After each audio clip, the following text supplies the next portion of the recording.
journal. Bénédicte Kanda. Madame, Monsieur, bonjour. Merci de nous rejoindre sur Radio Lomé pour le journal de la mi-journée dont voici le sommaire. La drépanocytose est une maladie génétique très répandue. Communément, on l'appelle hématie. Ce 19 juin est la journée pour la sensibilisation. À suivre dans ce journal, les manifestations de cette maladie et l'importance du dépistage. La planification familiale au sein des couples est au centre d'une rencontre à Lomé. Elle réunit 130 délégués des pays de l'Afrique francophone. Et protection de l'environnement, la CEDEAO et la FAO financent 14 initiatives des ONG dans la sous-région. Les responsables de ces ONG sont réunis à Palimé pour un partage d'expériences.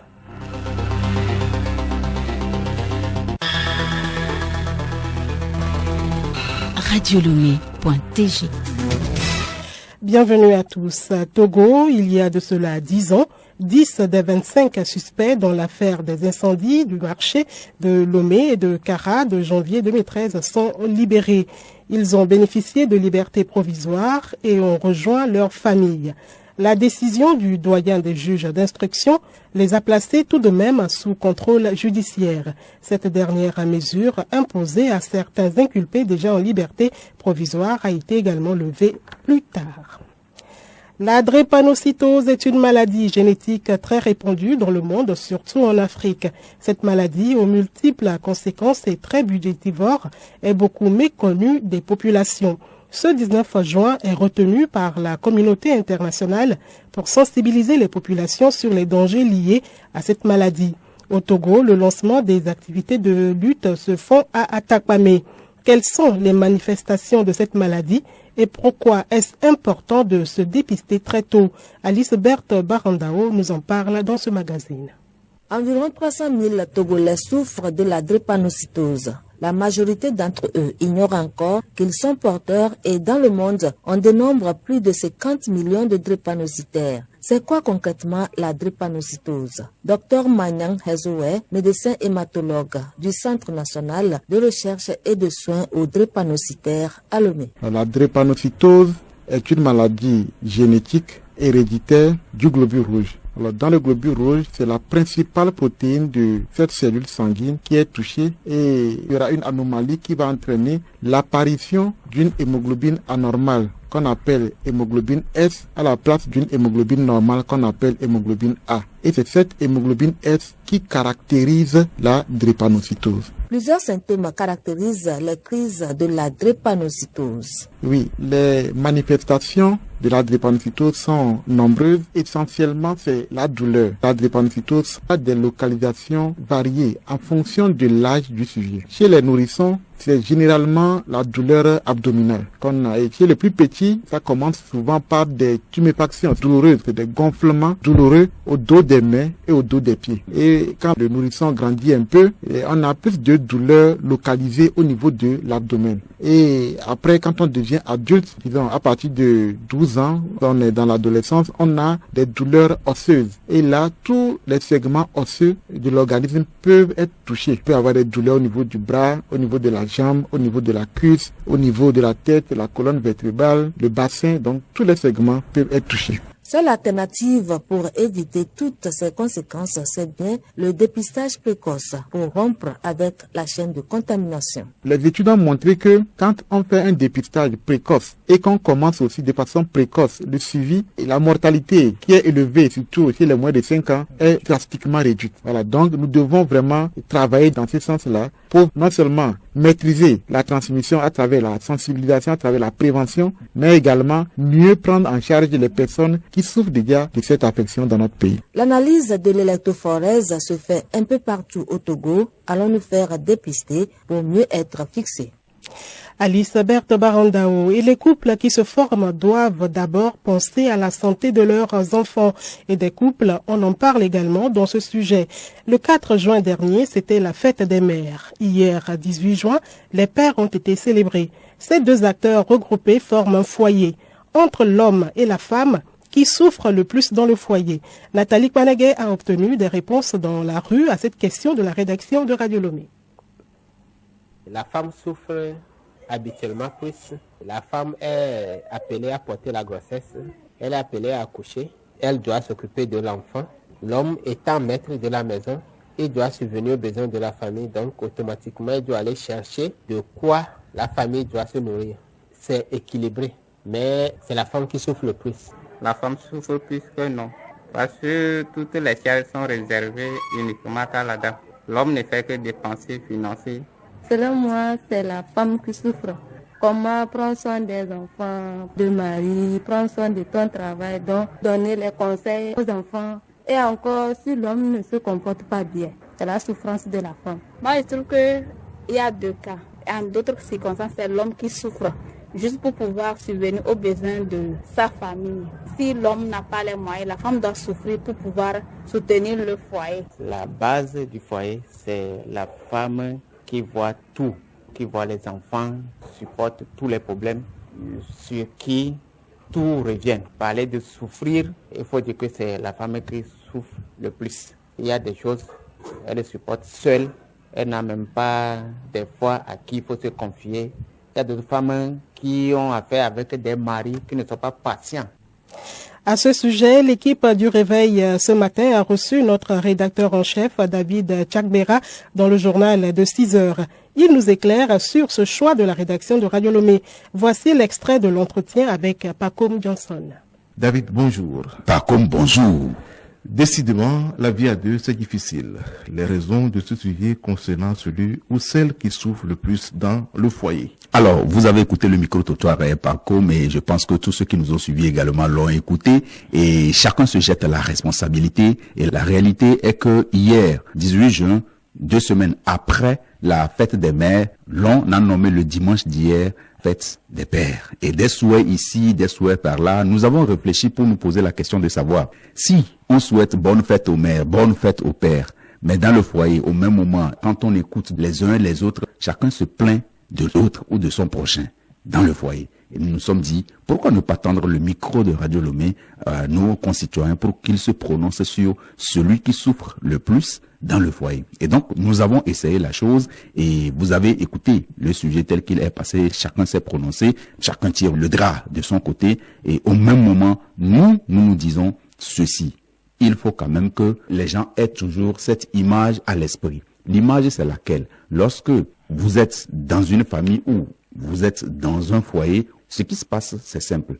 Lorsque le papa, qui est comme la base et qui est couché comme une fondation, tient la maman sur ses pieds et dans ses mains, la maman qui à son tour tient l'enfant et lui fait une bonne bise, l'enfant ne voit pas les efforts que fournit le papa pour que la maman soit maintenue et que l'enfant puisse être tenu par la mère. Cela veut dire que chacun a son importance et son utilité dans le foyer et en réalité, la vie à deux ne devait pas être a priori un problème, mais une conjugaison des efforts père et mère, mère et père, qu'ils vivent sous le même toit ou pas.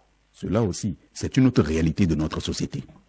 Que retenir alors hommes et femmes dans un foyer? Alors, lorsque nous parlons d'hommes et femmes dans un foyer, moi je vais plutôt dire, lorsqu'on se met à deux, hommes et femmes, qu'est-ce qu'il faut retenir? Il faut tout simplement retenir que vivre à deux revient à œuvrer ensemble pour le bonheur de l'un et de l'autre. Je suis avec Léontine. Léontine œuvre pour mon bonheur. J'œuvre pour le bonheur de Léontine et ensemble, la famille que nous fondons, la famille que nous avons ensemble mise en place pourra aussi bien se sentir et je pense que nous serons moins stressés lorsque nous irons dans nos diverses activités et sur ce, je peux vous dire merci. Merci à vous David. Merci bien de m'avoir accueilli dans votre journal. La vie de couple, c'est également l'entente pour le nombre d'enfants à avoir. L'Afrique francophone subsaharienne se dote d'une meilleure politique de planification familiale. 130 délégués sont à Lomé pour 4 jours. Ils échangent afin de trouver des solutions aux défis auxquels sont confrontés les programmes de planification familiale. Ils veulent garantir un accès à la planification familiale à tous et partout. Nous y reviendrons plus en détail dans nos prochaines éditions. La suite de ce journal, Lomé abrite depuis ce lundi et ce pour 4 jours un atelier régional d'inauguration du groupe de pilotage sur les femmes, la paix et la sécurité. Il est question de mettre en place une équipe directoire chargée de produire des rapports sur les programmes en lien avec ces thématiques, paix et sécurité. Yao Kamake. La rencontre est couplée d'une formation à l'endroit des points focaux pour l'égalité des sexes dans les États membres de la CEDEAO. Objectif, pallier le manque de documentation sur les projets réalisés dans la promotion de la paix et la sécurité dans l'espace en vue d'améliorer l'impact disproportionné des conflits violents sur les femmes et les filles. La ministre Adjobi Apedo Anakoma, en charge de l'action sociale. La vie des nations à travers le monde nous enseigne que la paix et la sécurité sont à la fois des préalables et des composantes du développement. Dans cet ordre d'idées, Kofi Annan, alors secrétaire général des Nations Unies, disait « Sans progrès, il n'y a pas de paix possible. Sans paix, il n'y a pas de progrès possible. » C'est dire que sans la paix et la sécurité, aucun développement n'est possible ni viable. L'initiative entend influer sur les actions des décideurs afin que les voix des femmes soient davantage entendues, leurs droits respectés et leurs contributions valorisées. Il est également important de reconnaître que la lutte pour la paix ne peut se faire en épargnant les potentialités et les capacités combien exceptionnelles des femmes qui représentent d'ailleurs plus de la moitié de la population dans la plupart des États à travers le monde. L'implication des femmes dans les mouvements de défense de la paix se justifie à cet effet par la faculté naturelle qu'elles ont de donner la vie. Cette faculté qui leur permet également de développer une sensibilité d'écoute et de décision favorable au consensus, à l'attention et à la concorde. L'activité est organisée par la CEDEAO avec l'appui de la GIZ. Yao Kamake. Depuis quelque temps, des lieux de culte se multiplient au Togo. Que pensent les Togolais de cette situation? Nous leur avons tendu le micro ce matin. Les églises se multiplient de nos jours, mais certaines se basent pour la plupart sur les mensonges. Certains pasteurs couchent avec les fidèles, gâtent les foyers des femmes. Les femmes donnent leur argent de commerce dans l'idée qu'ils sauvent leur foyer. Ce sont l'Église catholique et le culte protestant qui existaient. Aujourd'hui, des églises se multiplient sans cesse. Les pasteurs ne se comportent pas bien. Ils ne font que mettre l'argent en avant. Et justement, face à l'implantation anarchique des lieux de culte, le ministre en charge de l'administration territoriale prend des dispositions. Il invite les préfets et maires à interdire en collaboration avec les forces de l'ordre toute implantation de lieux de culte dans leurs ressorts respectifs. Concernant les nuisances sonores, le ministre leur demande de faire procéder aux constatations et de lui transmettre sans délai les plaintes des riverains. Fournir de l'énergie électrique à tous les Togolais, ce vœu cher aux autorités sera bientôt une réalité. Le projet de renforcement de l'alimentation de l'énergie électrique dans la partie septentrionale du Togo, Kamadama, avance bien. La ministre en charge de l'énergie et des mines, Mila Aziablé, et sa suite ont fait le constat ce week-end. Et nous recevons à ce sujet le directeur général adjoint de la CEB, Nupoku Damipi. Il est l'invité de la rédaction. Rendez-vous en fin du journal. Les forêts au service des communautés et de l'environnement, la CEDEAO et la FAO financent 14 initiatives dans la sous-région. Des initiatives sélectionnées suite à un appel à proposition. Les ONG porteuses des initiatives sont en atelier depuis ce lundi à Palimé. Il s'agit d'une rencontre d'orientation et de partage d'expériences de terrain entre les différentes parties prenantes du projet. Nous y reviendrons. Une nouvelle série de gamme de téléphones Infinix Note 30 sur le marché togolais. Le joyau a été présenté samedi dernier au cours d'un dîner. Il est question pour la société Infinix de faire la promotion de son nouveau produit, Pacom Johnson. Composé de 3 gammes, Infinix Note 30, Infinix Note 30 Pro, Infinix Note 30 VIP, ces téléphones se distinguent par leur charge rapide, leur caméra ultra claire ou encore leur mémoire RAM de 16 Go et stockage de 56 Go. François Covy parle du garantie qu'offre la société. Bien sûr, après achat de la série Note 30, nous avons notre service après-vente qui s'occupe de tous les soucis liés à ce modèle après la vente. Et le service après-vente s'appelle CalCare et c'est situé à Décon en face de Niacom PS. La série Note 30 répond à beaucoup de paramètres que le directeur général de Infinix Togo précise. La série Note vient répondre à beaucoup de problématiques. Par exemple, vous sortez de chez vous, vous avez oublié votre chargeur. La série Note 30 avec le chargeur sans fil que vous pouvez laisser au bureau, ça résout ce problème. Vous avez aussi des passionnés des jeux qui peuvent jouer sans limite. Et la série Note vient répondre aussi à ces soucis. Le téléphone peut être en charge, en même temps tu joues au jeu tranquillement, sans problème de surchauffage. Le choix se porte sur la marque Infinix, de fait qu'elle se distingue des autres, de par ses design contemporain, de par ses fonctionnalités très avancées et aussi le rapport qualité-prix. Le téléphone Infinix Note 30 est désormais disponible sur le marché. Merci à vous, Pacom Johnson. L'actualité sportive, vous suivrez comme tous les lundis le magazine des sports à 13h. En voici les titres. Éliminatoire de la CAN 2023, malgré la victoire des éperviers face à l'Eswatini 2-0, le Togo n'ira pas à la Coupe d'Afrique des Nations en Côte d'Ivoire. Bikenti de Bassar et Doumbé de Mango sont en première division. C'est à l'issue du championnat national de deuxième division. Et l'invité du magazine, Benjamin Boukpeti, le médaillé olympique togolais, nous parle de ses projets pour la jeunesse. Rendez-vous tout à l'heure à 13h avec Milek Agboko. Invité de la rédaction à présent, le projet de renforcement de l'alimentation de l'énergie électrique dans la partie septentrionale du Togo, Kama-Dama, avance bien. Le directeur général adjoint de la CEB, Nupoku Danipi, est notre invité. Il donne plus de précisions dans cet entretien avec Gabriel Ayena. Monsieur Danipi Nupoku, bonjour. Bonjour. Vous faites partie de la délégation qui a accompagné Madame le ministre en charge de l'énergie et des mines dans sa visite des sites de travaux du projet Kamadama. Dites-nous concrètement à terme, qu'est-ce que ce projet va apporter aux populations togolaises, notamment celles du septentrion? La réalisation de ce projet permettra d'alimenter tout le Togo à partir du corridor togolais, de Lomé jusqu'à Saint-Cassé. Ce projet va également permettre à la CET, donc au distributeur national, de pouvoir étendre son réseau de distribution à travers toute la région septentrionale et permettre de sécuriser, de renforcer l'alimentation. Plusieurs localités de la région septentrionale ne sont pas connectées à l'absence de cette ligne qui vient de Kara. Et justement, le taux global de réalisation du projet est de 90,11%.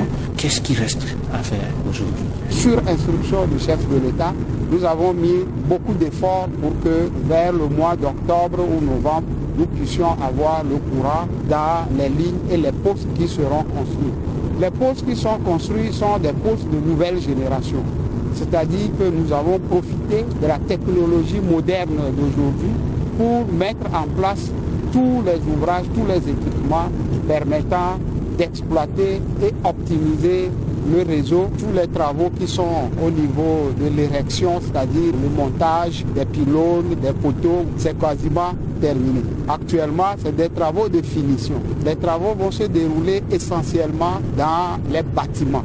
C'est à ce niveau que les relayages, les équipements de protection seront maintenant installés, les disjoncteurs seront installés et toute la partie contrôle-commande sera installée. Tous ces équipements sont déjà là, certains même sont déjà posés dans les bâtiments.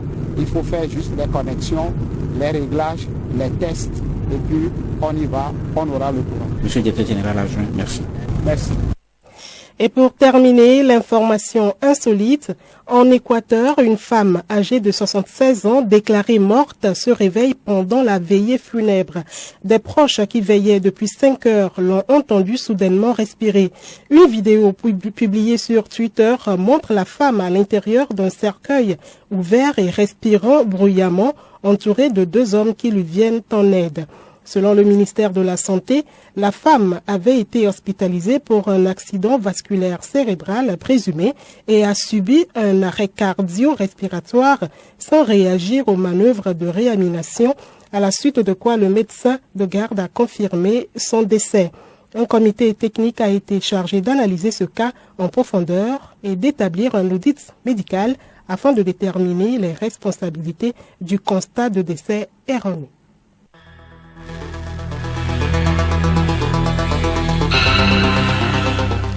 Madame, Monsieur, voilà, c'est la fin de ce journal. Merci de l'avoir suivi. Le rappel des titres. La drépanocytose est une maladie génétique très répandue. Communément, on l'appelle hématie. Ce 19 juin est la journée pour la sensibilisation. Vous avez suivi dans ce journal les manifestations de cette maladie et l'importance du dépistage. La planification familiale au sein des couples est au centre d'une rencontre à Lomé. Elle réunit 130 délégués des pays de l'Afrique francophone. Et puis protection de l'environnement, la CEDEAO et la FAO financent 14 initiatives des ONG dans la sous-région. Les responsables de ces ONG sont à Palimé pour un partage d'expériences.